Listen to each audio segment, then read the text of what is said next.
Hey everybody, MS Farzan here, and in this video, we're going to take a look at using Colyseus as the multiplayer backend for a 2D tabletop card game in Unity, Phaser, and Defold.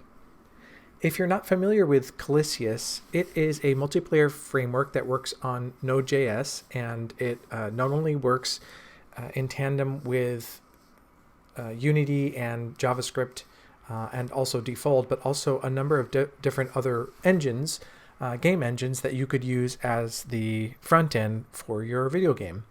I found it to be pretty accessible if you know a little bit of JavaScript and Node.js, and what's really awesome about it is that your client can be totally independent, well, I should say mostly independent of whatever backend you're using. So the purpose of this video is to show you not only how I've set up the server to work with each of the different game engine clients, but also the front ends so that you can get started making your own game, whether you're using Unity or Phaser or Defold or perhaps even something else. I know there's a few other options that are pretty much independent of whatever backend you use. I really like this idea of decoupling the front end from the back end in terms of your multiplayer game, because I've certainly worked with all JavaScript stack or using, for example, Mirror with Unity, which is tightly coupled to Unity because it is a fork of UNet, the deprecated multiplayer option in first-party multiplayer option in Unity that isn't used anymore and now is being run by a third-party developer. And it just makes things a little bit more messy and complicated, especially if you want to change the front end for your game, or sometimes you just have to adhere to standards that are very, very specific to the framework that you're using or very, very specific to the tech stack that you're using. And this decoupling by using something like Colyseus that is fairly easy to use and fairly straightforward and gets out of your way, but also allows you to use different front ends in case you need to switch something around or you decide to move to a different client in between like your first and your second game. It's super, I think it's a good idea in any case, just to be able to have those separation of concerns. So let's take a look at what exactly we're building. We're going to take a first look at the Unity version of this template. So I'm running a very simple game in the editor here, and I also have a built version of the game just by hitting Control B. And if you've followed any of my tutorials either in Unity or Phaser or Defold, these will feel very similar to you, except that they're actually a lot more streamlined and simpler through using Colyseus.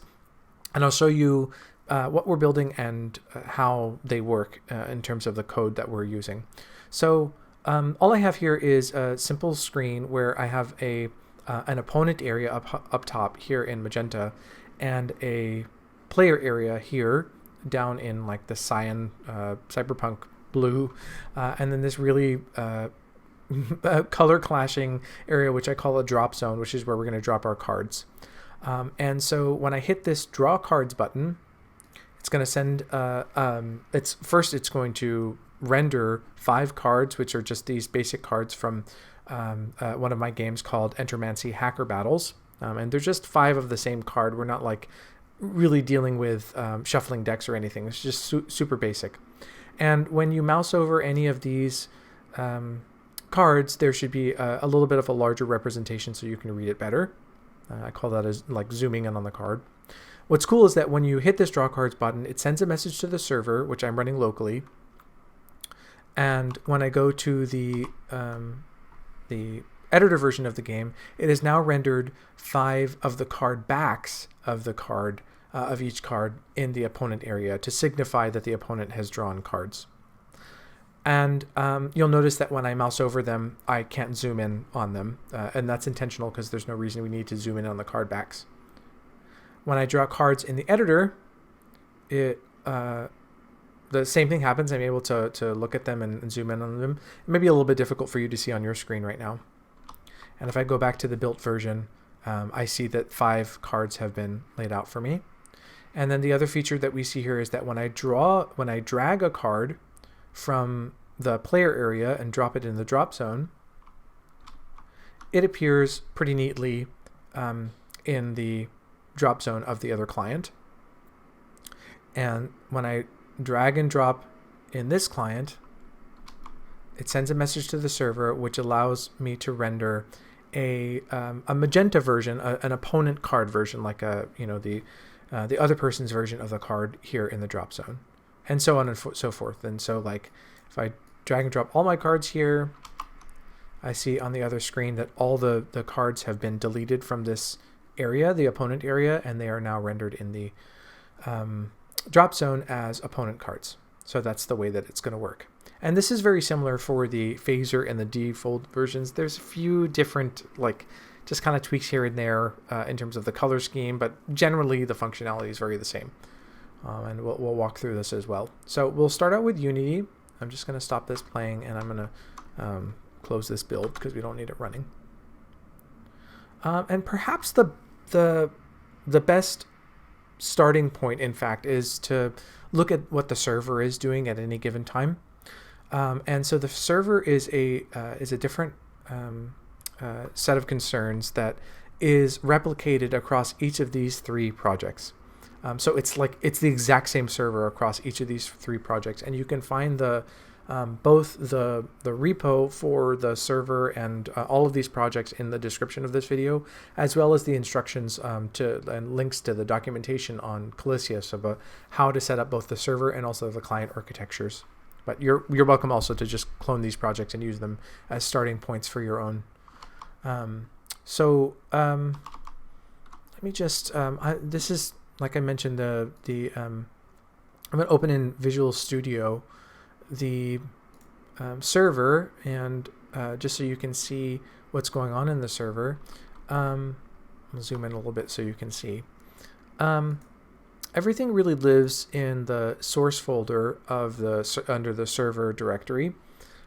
This is just basic boilerplate from Colyseus. I think your Arena, I think, is their hosting solution. So they have some boilerplate here that takes a certain amount of configuration parameters. For example, one of the very base parameters that you're going to use, or the base options that you're going to use, is what kind of rooms you're using in developing the backend for your game. So I just have a very simple room, which is called game, which is what everything happens. But you might have a chat room, you might have a lobby room, and they might have different use cases. Very simply, I'm in this document, in this configuration file, which is a JavaScript file, or you can work in TypeScript if you prefer. I'm initializing the game server and defining the game room as a string that's just simply called game. It uses Express to build the architecture of the backend in Node.js. And if we go into the game.js file, we find it's actually pretty simple. We're importing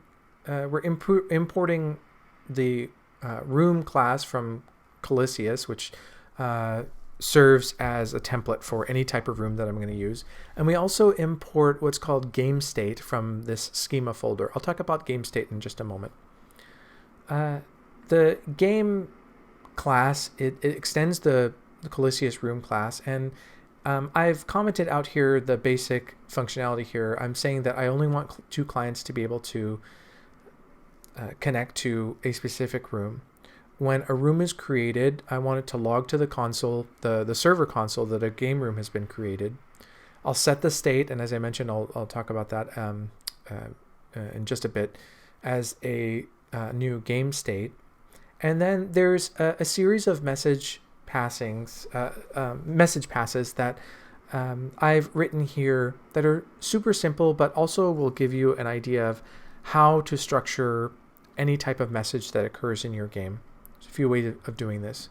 So in the first case, when any message is received of the type message, I want to log to the server console where the message came from, what client messaged it, and also to display that message, and then broadcast to all clients that a message is coming from a server, and then demonstrate on the client or render on the client, log to the client's console, the session ID of that client and also the message that was given.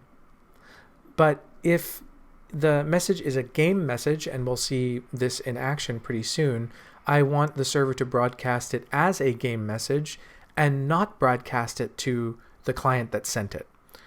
I've pretty much noodled through how Colyseus works so that you can just plug this and play. Essentially, what's happening here is, for example, if I drop a card, or let's just say I just draw cards on my client, and then I tell the server, tell all the clients that cards were drawn. If I'm the one that drew the card, I don't want to render another 5 cards on my screen. I want that message to be sent to everybody else so they can render opponent cards on their screen. And that's why I say accept client here. And then when a client joins, this is what should happen. We'll broadcast the server message. When a client leaves, broadcast another server message. And when it's disposed, when there's nobody in the room, you're going to close the room and then log that to the server console. Finally, Colyseus employs what it calls schema. It's a way in which to govern the state of your game. I'm not really using this at all in this project. There's a case in Unity where I have to, it seems as though I haven't figured a way around it, I have to use the schema system to just simply to get the thing to work. So I've employed a very simple schema there. In here, it's called game state, and it synchronizes this property hello world as a string. I suppose if you wanted to really get in the weeds on this, and let's say you're making like a tic-tac-toe board and or your card game, whatever, and you want to make sure that you don't have to change. This is the way I think it works. You don't have to like change a message, send a message every time a move is played, and instead you just want to synchronize the table as it should look as people make moves. I think this is one of the ways of doing it. I'm kind of two minds of this. As going back to the decoupling, like I feel like if you were to switch backends but you wanted to keep some of your code and you didn't want to use the schema, then you're kind of invested in the way that Colyseus thinks about this, and other backend frameworks handle state differently. But if it works for you, take a look at the documentation and have a go. Okay, cool. So that's basically how the server works. We'll see when I'm just going to load up I'm running a command prompt here where the server is running, and we see that I've already run a couple of games here, and as we saw, it will listen on the local host at port 2567, which you can specify in your I think it's in your config. Could be wrong. Maybe it's in the game room. Anyway, in the index, it's somewhere. So look for it. You specify it here. I think it defaults to that port, and so you'll just have to make sure that matches up in any of your clients. And then when I connected, a game room was created, and then it lists the session ID of each of the clients when they join or leave. And when everybody leaves, then it disposes of the game room, so on and so forth. That's how the server works. Okay, so we can put this away for now. Now let's look at how this works on Unity. So Unity is going to use the very same backend as the other two projects, Phaser and Defold. And what I have set up here, and you're welcome to, as I mentioned, tinker or use as a template by cloning the repo. I have main canvas here, which has a simple background. On top of it rests a drop zone prefab that has a grid layout group, which is going to be able to sort the cards as they are dropped into them. And importantly, it's in the layer drop zones, and I'll mention why that's important. There's a player area that also has a grid layout group that allows you to sort cards. Enemy area that does the same. And this button, which is super simple and has a draw card script attached to it. In the scene, I also have a game manager and a network manager just like empty game object that attached to them are the game manager and network manager scripts commensurately. So you can see I have these pretty much all of them saved as prefabs, as well as an opponent card, which, well, let me show you the player card first. The player card, which is just the simple sprite from Hacker Battles, that has a drag and drop script and a card zoom script. If you're wondering how these work, I'll certainly show you, but it might do to go through the Unity card game tutorial with, I don't know that you need to do all the multiplayer stuff, maybe just up to the multiplayer stuff.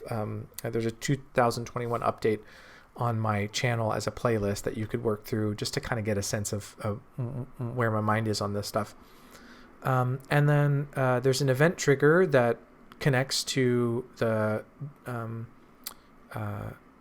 drag and drop and the card zoom scripts, just to complete the loop, so that when the card starts dragging, or when the mouse hovers over it, or when it ends drag, or when you stop hovering over it with the mouse, things should happen in terms of zooming into the card or dragging and dropping the card. There's also a box collider and a rigid body attached to these with certain parameters that I'll let you take a look at. The importance is that when the way that we're determining when it's over the drop zone is that it's colliding with that drop zone, and it's important that the cards are also under the card layer, under the cards layer, which, if we go to the project settings and we look at the physics 2D portion, we see that cards should be able to collide with drop zones, whereas drop zones do not collide with drop zones, and cards do not collide with cards. You just want, whenever there's a collision, it's basically going to be between a card and a drop zone, and that lets you know that the card is over the drop zone and able to be dropped. Okay, so there's also an opponent card back, which it's just a dummy. It doesn't even have a collider on it, and an opponent card prefab as well. In terms of scripts, there are a few different scripts here that are more or less carbon copies of what we've done in the Unity card game tutorial. Probably the best entry point. Let's start with the drag and drop script. I'm not going to work through this bit by bit, as that is thoroughly covered in that series, and with by watching just a few videos, I think you'll have it all under your belt. But essentially, we're using this script to handle the dragging and dropping of cards, and to figure out when they're colliding with the drop zone. The one thing that's different here is that we find the network manager when this script is instantiated, or the game object on which this script is attached is instantiated. And if it's over a drop zone and it is dropped, then we're going to use the network manager send message method to send a message to the server that something has been dropped. Just this simple string drop. We'll take a look at the network manager in a minute. The draw card script does something very similar. It's attached to the button that we saw that says draw cards, and when it's clicked, we not only tell the game manager to draw player cards, but we also tell the network manager to send a message that cards are being drawn. We'll take a look at both of those in a minute. I just want to remind you that with all of these game objects, whether they're cards or whatever, we have, like, let's say in this button, we have an event trigger that when is helpfully added with this button on click method. We're telling it to call the on click method from the draw card script. Okay. And then one more thing before we get into the network manager and game manager. Where am I? Okay, the card zoom script. Also fairly straightforward. We're just creating a zoom card. This has nothing to do with networking, but we're just creating a zoom card when you hover over a card and then deleting it when you hover out. And the zoom card's about, I think, twice as big or something like that. Okay, so looking at the game manager, this is what's going to handle the anything that's happening client side, like rendering in the game. And so when I click the draw card script, the draw cards button, it then calls this draw method on the game manager script, and it just runs a simple for loop to instantiate 5 cards, 5 player cards, and set the parent to the player area. If the type that is fed in as an argument is of opponent cards, then I'll instantiate opponent cards instead and parent them to the opponent area. That's going to happen via the network manager. And I also create a simple list that takes game objects and calling it opponent cards and adding this so that when a card is dropped, so when I receive information from the network manager that a card has been dropped, I can then instantiate that card in the drop zone, and then I'm going to delete or destroy one of the opponent cards from the opponent area. That's how I'm able to demonstrate that a card has been dropped on the other on an opposing client side, and it's now being rendered in the drop zone, and I'm deleting one of the opponent card backs. So this is actually this code block is where you're dealing the opponent card backs in the opponent area, whereas when a card is dropped, we're instantiating an actual opponent card in the drop zone. If I take a look at the network manager, this is where the magic happens in reference to Colyseus. This some of this is boilerplate from the Colyseus documentation and examples. I had to kind of noodle through this because I found the documentation to not be so clear about how to set up a project in terms of the namespaces and everything, but got it to work. And this is like the other part of the server methodology or the architecture that we saw earlier. This is the client side of that. So when this game object is instantiated at the beginning of the game, we're going to initialize, which means we're going to create a new Colyseus client, and we're going to be listening at the same localhost port number, and then we're going to join or create a game, and when we receive a message of type server message, we're going to log to the debugger that message. Or when we receive a message of the type game message, we're going to log to the debugger that game message. If the game message is draw, so if somebody drew their cards, we're going to use the game manager to draw opponent card backs.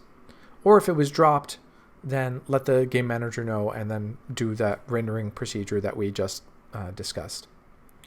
And then we have a little bit of helpers here to join or create the game, and also sending messages.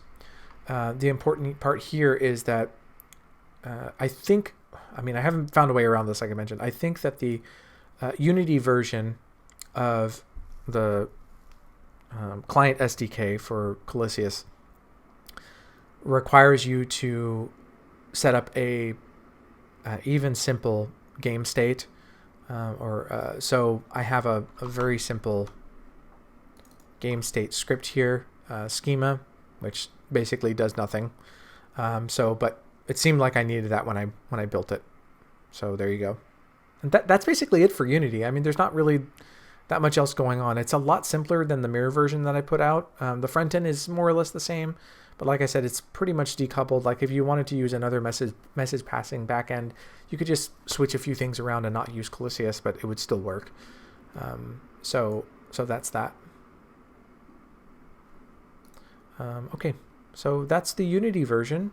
I suppose we'll move over to the Phaser version, as that is seems to be the second most popular of the videos that I've offered.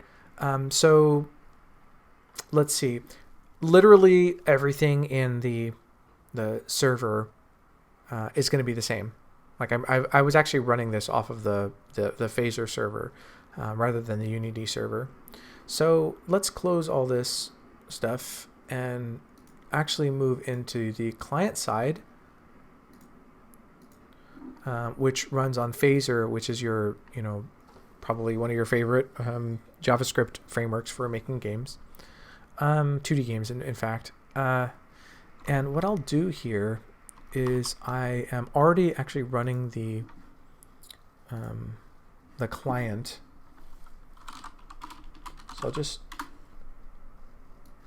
So the client is it says that it's running on localhost 8080, which is where it's rendering, but actually it's still communicating on that 2567 localhost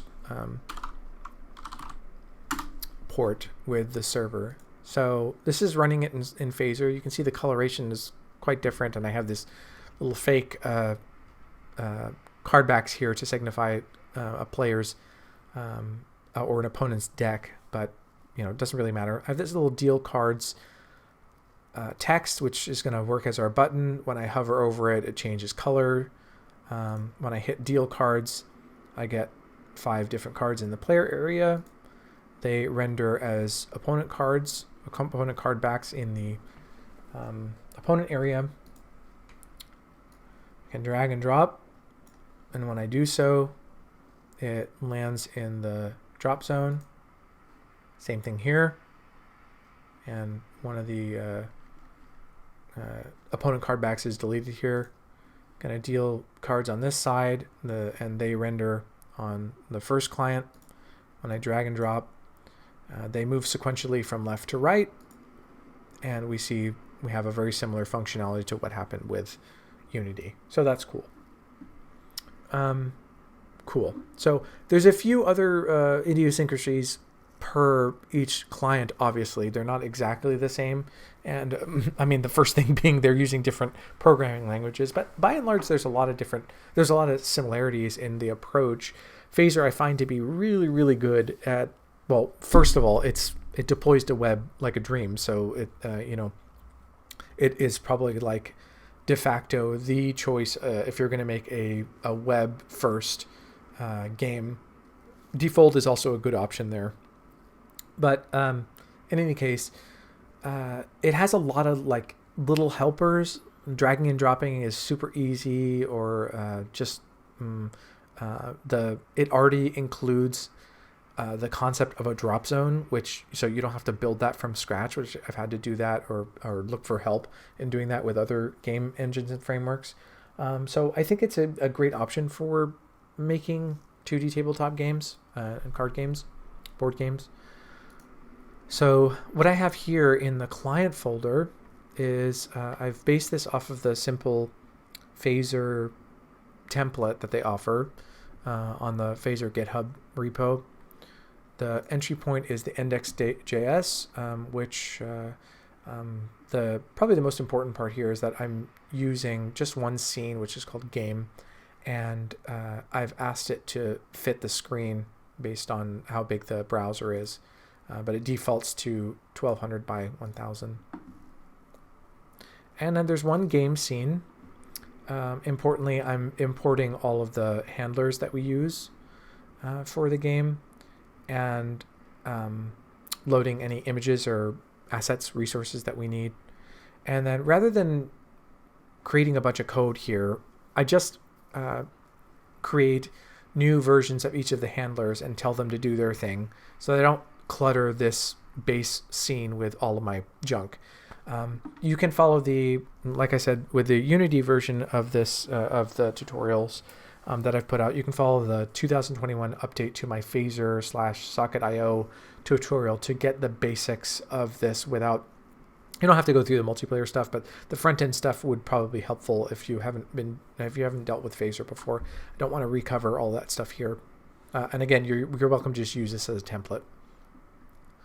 In terms of the helpers that we're using in this example, I have a basic card class which renders on the X and Y coordinates, and then based on the type, if it's a player card, we're going to use the player card sprite, and if it's not, we're going to use the opponent card sprite. And it also adds, this just goes through the phaser rendering process of adding the image, setting the scale of it, making it interactive, and adding some data that we can use later. If it's a player card, we want it to be draggable, otherwise we don't. The card back is going to extend the card class and just say that its name is a card back, and it's going to assign the cyan card back and magenta card backs, whereas this ping card is the name of another card. It's going to do the same, but it's going to be cyan ping or magenta ping. The next place to look is the card handler, which we don't actually use this here, but if you needed to flip your card, you could use this to change between the different sprites that are attached to the card or referenced in the card.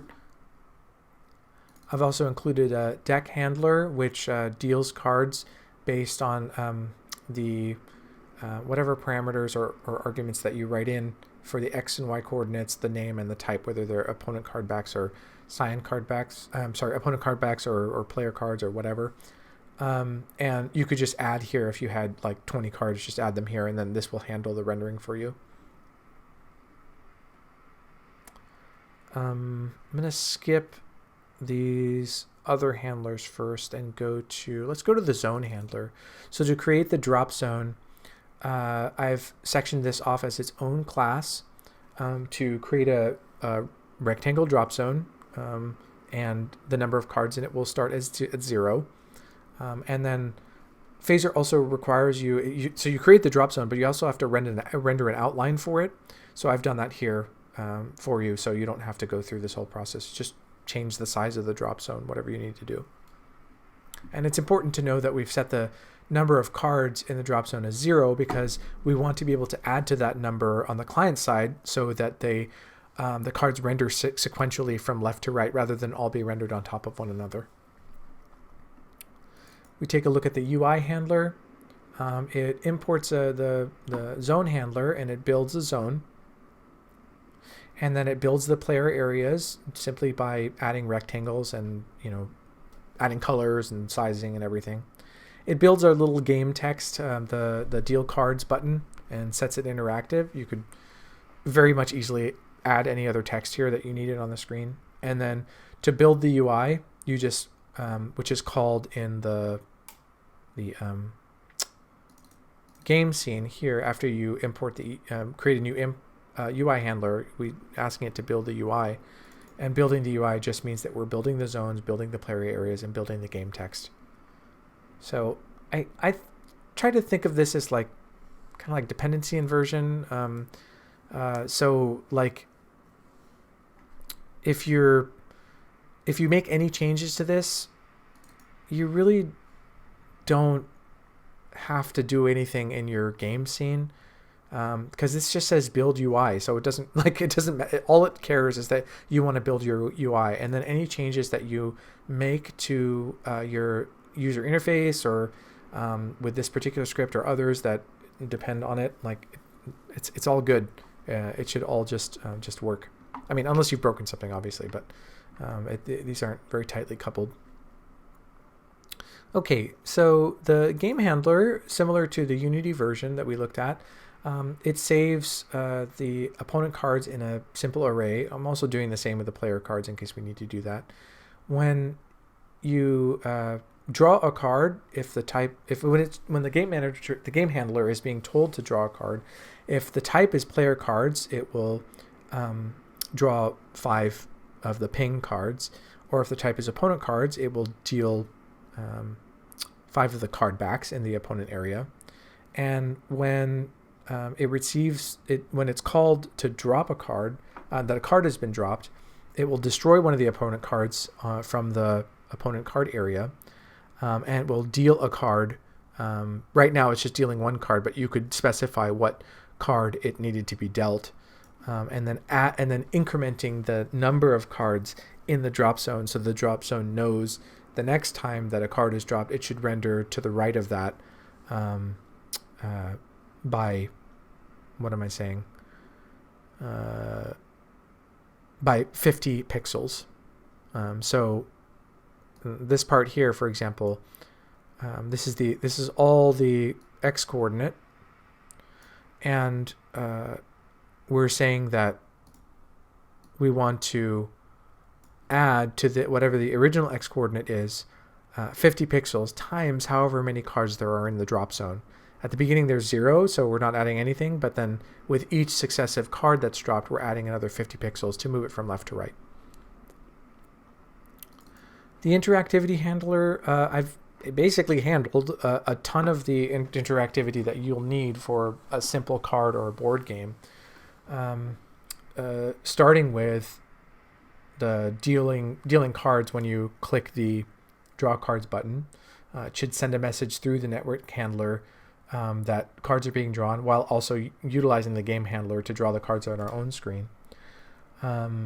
When your pointer goes over or out either the draw cards text or a card itself, it should determine whether or not to change the color of the draw cards text or to render a zoomed in card. When you drag and drop, what should happen, and certainly when you drop, it will prevent the card from being draggable again, and also call the send message function within the network handler to tell the server that a card has been dropped. And the network handler works pretty similarly to the way the Unity and Defold versions work. There's some small changes here. A lot of it is boilerplate from the Colyseus documentation and examples. We're going to create a new room or join a new room, log to the client console that a join has been successful. We're going to deal those simple card backs to signify that players have their separate decks. On a server message, we'll log to the console that message. On a game message, not only will we log that to the console, but if the message is draw, we will draw opponent cards to signify that cards have been drawn. Or when a message is dropped, we'll drop that card in the drop zone. And if there's an error, we'll write that too. And we also are able to send messages from here. That's it. That's really it for the Phaser client. We'll find as well that the Defold client, where's my Defold client? The Defold client is very similar to both the Unity and the Phaser clients. Obviously, Unity is using C#, Phaser is written in JavaScript or TypeScript like our server, but whereas the server is exactly the same in our Defold client as it is in the other two clients, the scripts are going to be written in Lua, which is the default for Defold. Default. What's the best way to look at this here? Well, let me load this up so you can see it. So the way that I've worked this out, at least for 2 clients, I'm not sure what you do using multiple clients. Certainly more than 2 clients. Certainly with JavaScript, you could with the Phaser version, you could open up many different windows. And with Unity, I've used parallel sync before to open more than just the built version and the editor version, like if you need multiple clones of the same client running. I'm not sure what you would use for Defold. The way that I've been working out with the just 2 players is to go to this project and say build HTML5,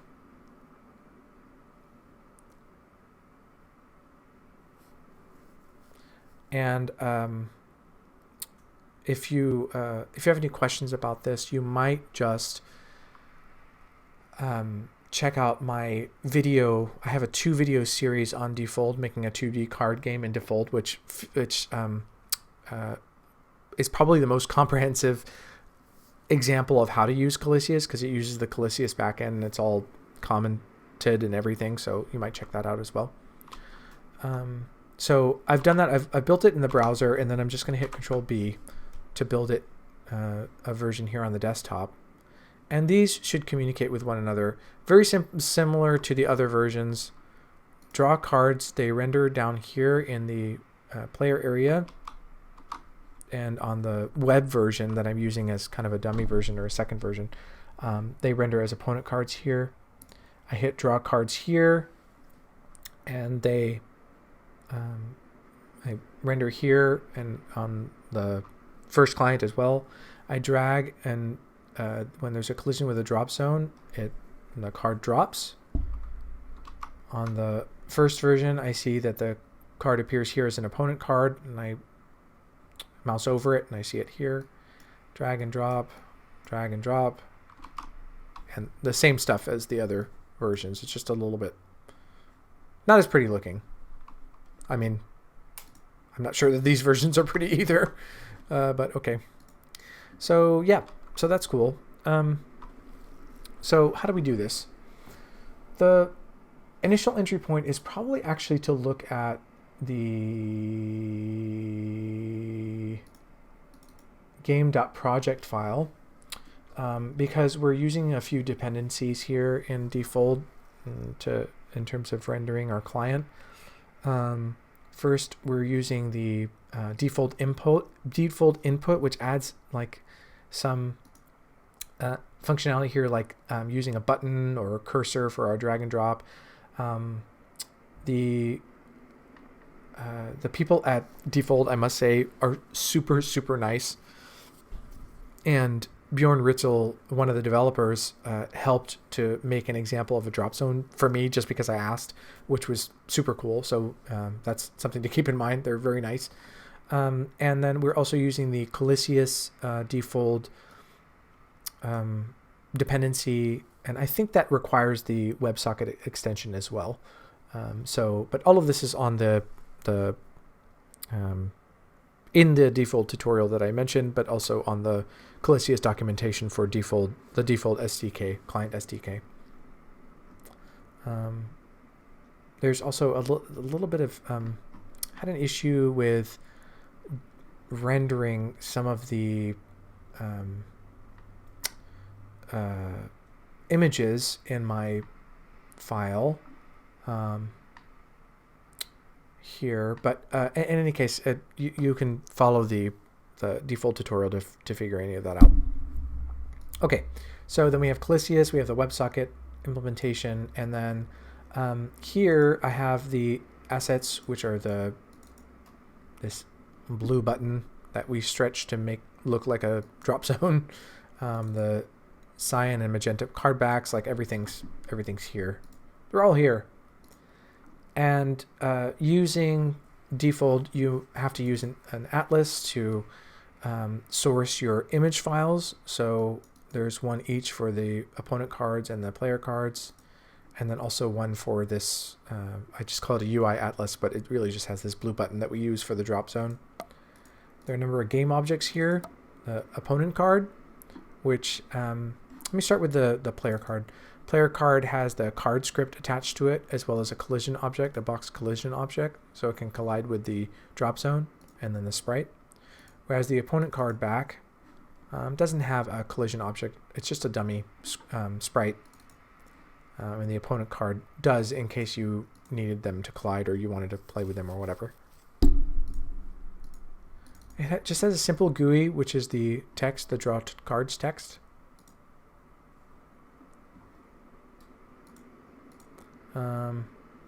Don't really mess with the game input binding. There might be some setup required here. All we're using here is the mouse trigger on button 1 to take the action touch. And then the main collection is what our game scene looks like. there's importantly there's a few things that you may not expect. Certainly there's the GUI, and there's a spawner for the opponent card back factory that holds the opponent card back factory, opponent card factory, and player card factory, which is the way that Defold instantiates objects into the scene. There's also a game manager, game object that just holds the game manager script, which we'll take a look at in a moment. There's the drop zone, which has its own collider, and the way that this works is that you set something as a part of a group, and then it should collide with the player card and opponent card. The opponent card and player card both collide with the drop zone. But two of the curious things here that you might see, one are the cursor and the client. So there's actually a cursor game object, which holds a collision object of a type sphere. And this references the cursor script, which is in the supplied by the Defold input dependency. And also this cursor controller script, which we've created for the purpose of this template, which I'll walk you through. So you need to have this in your screen to have the drag and drop functionality. There's also a client game object, which holds a client script, which operates very similarly to our Unity and Phaser client game objects. Oh, here's the thing. I had to create this texture profiler thing because there's like this weird issue that I encountered with the cards being blurry, the sprites being blurry, and I'm still not really sure what the issue is because I'm not an expert at that part of this. So I created a workaround. If you have that issue, just dig into the Defold video that I put out, and it'll solve it for you, or just use this as a template. Okay, servers just the same as we've seen. Let's take a look at the scripts. Let's see. Probably the best entry point is just this simple card script attached to the card game object. When this card game is game object is instantiated, we're going to set the is draggable property to it to be false. Just as a default, cards should not be draggable. Then I have a game manager script which stores the number of cards played and the number of cards in the opponent hand, as well as the Z position. I had a little bit of issues with making sure that whatever card is being dragged stays on top of other cards rather than going underneath other cards. So we're essentially, as cards are being dragged, we're incrementing the Z position, the global Z position, as a workaround to keep whatever card you're dragging to be at the top of the screen, or the closest thing to your eyeballs in terms of the screen. There's some better ways to do this. I think if I were to do this again, I would just create like just a basic Lua script and save all that stuff in there and reference it rather than having a default script, but whatever, live and learn. The text GUI script is what we use to attach to the text that says draw cards. We're using the Defold input dependency to make this into kind of like a button. So you could put a sprite here instead of text. And we're registering it so that when it's clicked, we're printing to the log, pressing a button. And then we do a simple for loop when it's clicked to spawn 5 player cards and then we change their property of is draggable to true. And then we post to the client script that a card has been drawn. And in that client script, I guess we can just move right to here. This is also a lot of boilerplate from the Defold, from the Defold SDK documentation within Colyseus.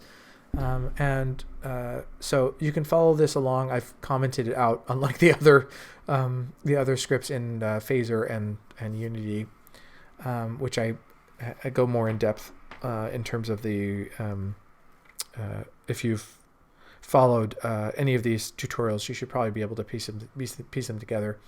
But essentially, we're using the same port on the server side. We're going to join or create a game, print to the console when necessary, be able to send messages either from the server or from other games, and then we're going to create card backs when we're told that cards have been drawn. We'll keep track of the Z position when things are dragging. We'll delete from the opponent cards opponent card backs when cards have been dropped, and we'll render them in the drop zone accordingly. And we'll also send messages to the server when we've drawn cards on our side or dropped them. And then there's a pretty elaborate cursor controller script, which I go through in great detail in my Defold tutorial. This is the same stuff here.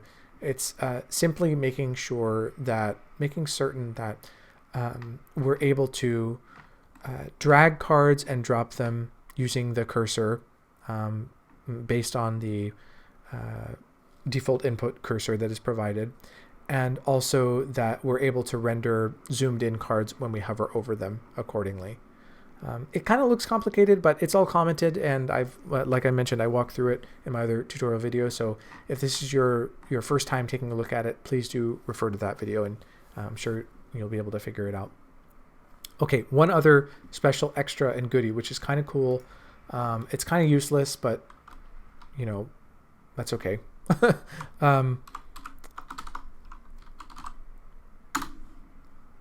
If I am running, let's say,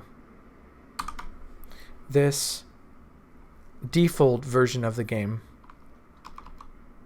and the phaser version of the game, when I draw cards on the phaser version, it communicates pretty seamlessly with the default version and vice versa.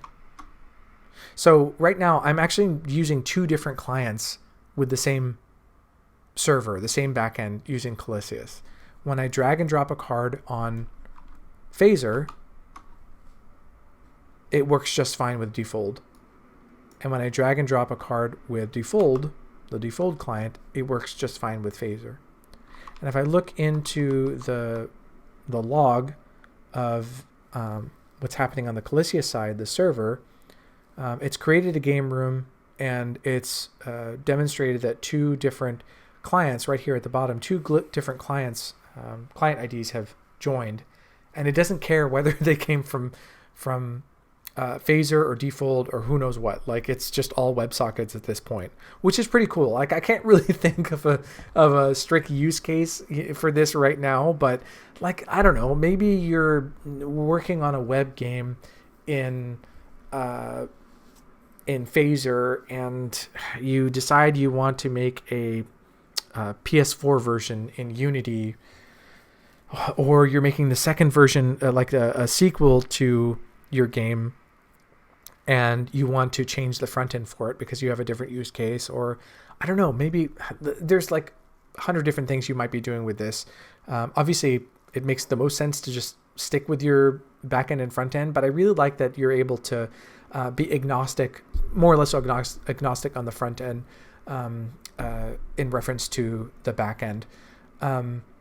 Also, as we saw in the server side of things, it's all just JavaScript or TypeScript if you're using TypeScript. If you're not using schemas, there's really nothing that dependent on Colyseus. So you could write all of your backend logic, and if Colyseus wasn't working out for you for some reason, just choose another JavaScript client and go for that. Just choose another JavaScript framework, and you can port in probably like 70-80% of what you've already written into that backend project. Colyseus doesn't work with everything. Right now it only has SDKs for, let's see, Unity, JavaScript, Defold, Hacks, Cocos Creator, Construct 3, and Babylon.js. I'd love for it to work with more things. I've read that if you can hook anything up to a JavaScript runtime, you should be able to make it work, but I don't know if that means, like, for example, I'd love for it to work with Monogame or Raylib or any number of other engines or frameworks, and I don't really know what kind of work it takes to make those connecting pieces so that you have I know if you have the Unity SDK, that's specific to Unity, but there's got to be something about the C#, whether it's running on .NET runtime or I don't know what it uses, that you should be able to more easily port that over to Monogame, but I really don't know. The fact that it has it running on, for example, JavaScript, that we're using it for Phaser and Construct 3, which is JavaScript based, makes me think that you could easily use it in other JavaScript contexts. But Cocos Creator is in C++. Does that mean that you can more easily figure out your own, like build your own SDK using it for I don't know, let's say SFML? I have no idea. You'd have to look into that yourself. But in any case, I've really enjoyed using Colyseus, and I think I will use it for my own projects simply because it's just JavaScript, and it's decoupled from the front end, and it works across a number of different client SDKs. So that's pretty cool. So yeah, please do feel free to check out the repo, which I've included in the description for this video. You also want to hang out on this documentation, Colyseus documentation, and make sure that you understand how the server API works and the SDK for your particular client use case. There are also some examples that are out there that are put out by Colyseus and others. I will just say I had a little bit of difficulty reconciling some of the documentation with the examples. There are some different best practices, it seems, in real life compared to what's here on the documentation. I couldn't figure out which one's better, so I just used the one that works for me. Colyseus also has a Discord for that that I would think could be helpful in answering some questions. I didn't have a lot of luck there. The most amount of luck that I've had is probably in Defold. So like if you were using in the Defold forums and also the Discord server, they're super nice, super helpful, very responsive. I've had some help on Phaser as well. And also when I was using Mirror, I haven't really looked into talking with anybody about Unity, getting help from them. If you were to twist my arm and say, what game engine, after doing all this, what game engine should you use or framework should you use for your multiplayer card or 2D card game? I put a video out about that a couple of years ago, like what 2D framework or game engine to use for your card game or your game and your board game. I'm a little bit ambivalent. They all have pluses and minuses. Unity is obviously the whatever 900-pound gorilla. So many people use it. There's so many jobs out there. If you're looking to get a job in the game industry, you probably should know something about Unity and be pretty well versed in C# or C++ using Unreal or something similar. I feel like it's a feather in your cap to know that. Some people go the Godot route and try and use their C# or C++ skills, or just learn more about GD script, which is the proprietary programming language for Godot. I've had mixed experiences with Godot. I just feel like it's not ready. Maybe with the next version that's supposed to come out, it will feel more finished, and the documentation hopefully more fully fleshed out, because I find it to be lacking in that area. But it is an interesting alternative to Unity. I really like using Phaser. It's very programmer friendly. I think there's an IDE that you can use, an integrated development environment that you can use or purchase if you like having that as an editor. Otherwise, it's all code. And if you like programming in JavaScript, it's all there for you, and it's very, very malleable. The only thing is that you're going to have to do most of the work yourself in terms of setting up your server, your deployment. You'll need to know something about web development, and Some people don't like using JavaScript because it's not a strongly typed language. I suppose you could use TypeScript instead. And it is very, very much web focused. If you want to run it on mobile or desktop, you'll have to do extra work there. I really, really like the cut of Defold's Jib in terms of how stable it is. If you look at their documentation, they talk about how they don't make game-breaking bugs, and I've generally found that to be true, although I haven't gotten so much in depth there. But I've run into issues with other game engines, let me tell you. They're super responsive on the forums. It's very clean. The only thing that I'd say is that I don't love working in Lua, and I wish there was another option there. And additionally, it's very, very bare bones as an editor compared to something like Unity or Godot, which will do so many things for you. As we've seen in this tutorial, you have to set up even the cursor, and the drag and drop is not as easy as in something like Phaser or even Unity. There are, of course, other options like Monogame, like Construct 3, like I guess you could go the Unreal route, but it's that's a bit too much for a 2D game in my opinion. You could look at Love, which is a Lua 2D engine. So it really depends on your use case. I think I come mostly from a JavaScript and C# background, so I'm tempted to say that Phaser is a really good option for a simple multiplayer 2D game.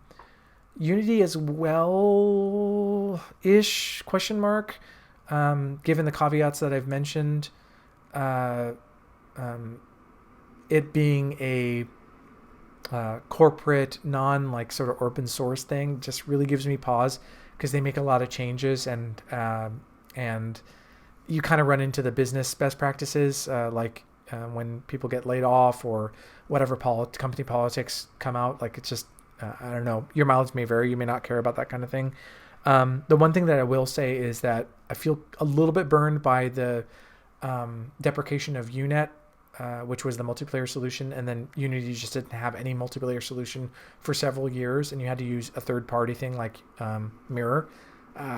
For me, that's not a good show, especially if you're dependent on making a multiplayer game. Certainly you can use something like Colyseus, but it's I don't know. I've run into some game-breaking things with Mirror, with updates, and I'm just a little bit once bitten, twice shy about that kind of thing. So I'm more likely to go with something open source that I can, if I needed to, which I haven't yet, go into the source itself and just have a little bit more transparency there. So I don't know. Those are some options. So I guess JavaScript is great for ease of use and deployment, but you're kind of stuck with web unless you want to do extra work. Unity, you're going to find a lot of developers who work in it, and it's great for building your resume. Defold is super easy if you want to in terms of once you understand how things work, it's very stable, and Lua is a very beginner-friendly programming languages, and the people at Defold are really nice. So if you're a solo developer and you want something that easily deploys to web and all different platforms, I would really give Defold a shot. And of course, if you're a .NET developer, go with Monogame, or if you're C++, go with Raylib or STL or whatever. They'll all get you there. It's more about just putting the work in and figuring out what the ecosystem looks like. So yeah, that's probably more than you wanted to know, but hopefully that's helpful. And if it has been, please be sure to like this video and subscribe to my channel for more. You can also please check out my own games and books at nightpathpub.com. And we have a great vibrant Defold server that's funny, Discord server where people ask questions and post examples, and